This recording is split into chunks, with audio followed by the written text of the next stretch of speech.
tekan like, subscribe, tekan loncengnya supaya mendapatkan video update dari kami.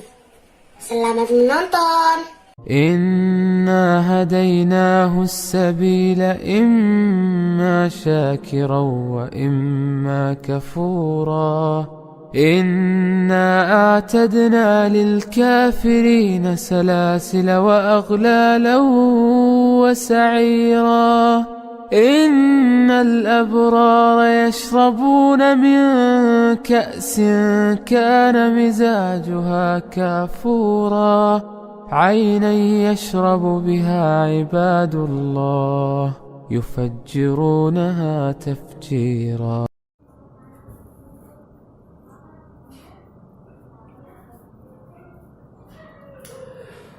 Bismillahirrahmanirrahim. Assalamualaikum warahmatullahi wabarakatuh.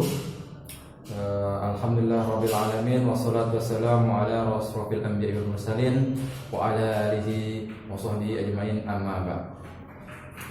Selamat datang anak-anakku semuanya pada video pembelajaran online kita hari ini.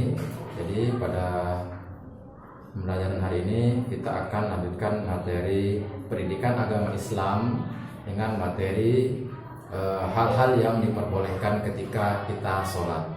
Jadi di dalam sholat ada beberapa hal yang boleh kita lakukan padahal dia bukan termasuk rukunnya. Nah, untuk materi selengkapnya silahkan kalian simak video berikut ini.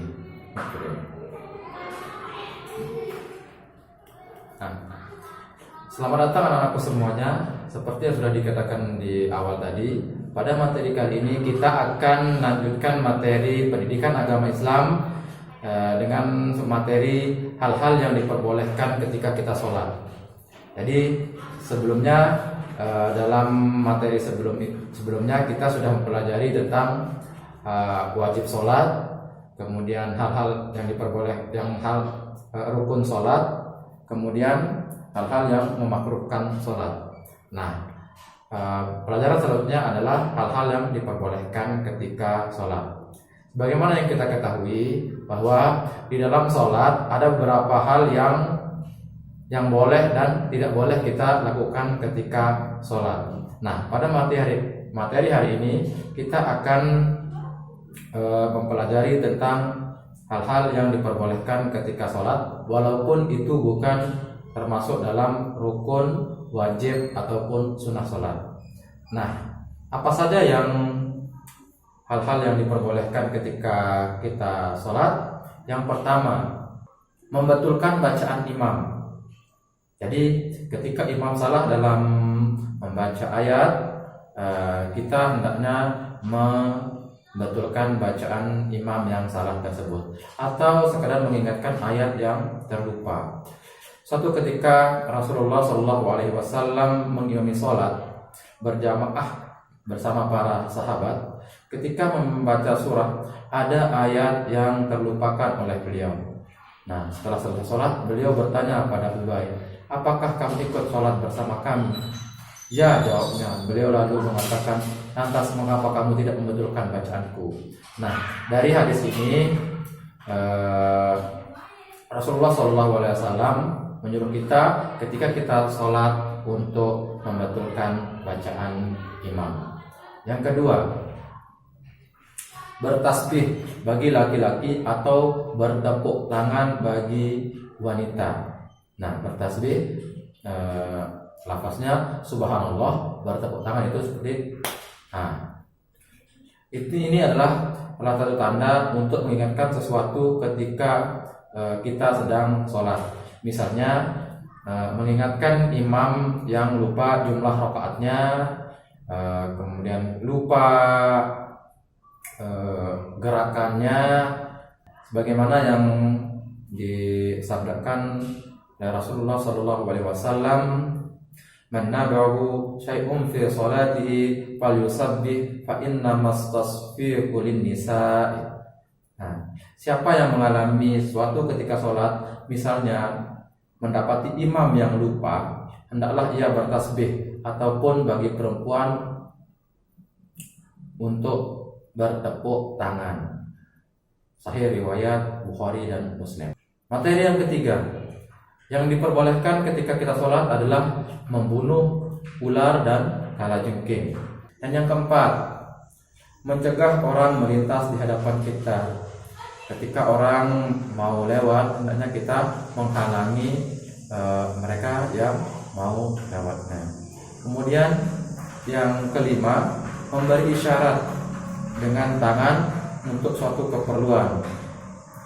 Misalnya ketika ada yang menyapa di saat kita sedang sholat sunnah, apabila Rasulullah sedang sholat lalu dia mengucapkan salam, maka beliau hanya memberi isyarat dengan tangannya, isyarat kalau dia sedang sholat. Nah, yang keenam adalah menggendong bayi. Rasulullah pernah mengimami sholat sambil menggendong cucu beliau. Nah, itu yang keenam. Dan yang ketujuh. Nah, yang ketujuh di sini adalah berjalan sedikit karena suatu keperluan, seperti kita akan memperbaiki saf, misalkan di sini safnya udah agak longgar, kita bergerak, ataupun kita mengisi saf yang di depan. Ketika makmum yang di depan kita ini mendapatkan hadasnya, terkena hadas, maka kita bisa melakukan gerakan ke depan untuk mengisi saf tersebut. Nah, itu yang ketujuh. Sedangkan yang kedelapan adalah melakukan gerakan ringan seperti membetulkan saf, sebagaimana yang diriwayatkan Ibnu Abbas radhiyallahu anhu mengisahkan suatu hari ketika ia sholat malam bersama Rasulullah. Awalnya ia berdiri di sebelah kiri Rasulullah. Beliau lalu memegang kepala Ibnu Abbas dan memindahkannya ke sebelah kanan. Karena jika kita sholat berdua, makmum itu berada di sebelah kanan, bukan di sebelah kiri. Nah, makanya Rasulullah kemudian memindahkan Ibnu Abbas ke sebelah kanan. Itu juga tidak membatalkan sholat. Nah, itu adalah 8 hal yang boleh dilakukan ketika sholat. Ya, sampai jumpa di video selanjutnya.